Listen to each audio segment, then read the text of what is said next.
नमस्कार, मैं अवनीश राय। आज हम आए हैं दिवाकर राय जी के यहाँ और बस ध्यान आकर्षित कर रही है यह लौकी। ये देखिए, ये कम से कम 4 फीट की होगी और कहा जा रहा है कि मानक के अनुसार इसकी लंबाई होनी चाहिए 7 फुट तक और कुछ किसान तो पता चला है कि 13-13 फुट तक इसको लंबा किए हुए हैं।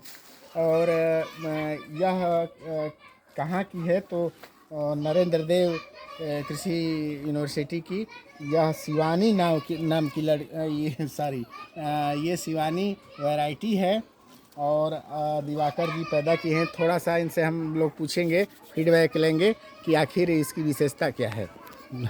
दिवाकर जी नमस्कार। ये बीज हमको एक हमारे मित्र ने दिया था पिछले साल उनके यहाँ। ये मैं देखा था कि ये बीज जो है वो लगाए थे और काफ़ी अच्छा जो है वो ये लंबा और अच्छा बड़ा था, तो हम भी ले आके लगाए। ये एक पौधा है और एक पौधे का ये इसका कैनोपी है, इतना बड़ा। देखिए, ये एक पौधे से इतने क्षेत्र में फैला हुआ है, देख लीजिए। काफ़ी तोड़ के खा गए। हाँ ये चूंकि घरेलू इस्तेमाल के लिए बड़ी अच्छी है, लोग घर पे अब मान लीजिए एक लौकी ले करके उस कई दिनों तक सब्जियां बनाई जा सकती हैं। ये कम से कम 7 फीट तो होगी ही मेरे ख्याल से। लेकिन चूंकि अब हमारे यहाँ उतना हाइट नहीं है इसका स्ट्रक्चर का, तो हो सकता है कि इसको खोदना पड़े मिट्टी को। जी जी इसकी लंबाई को पूरा हम ले पाए। जी, ठीक है, धन्यवाद।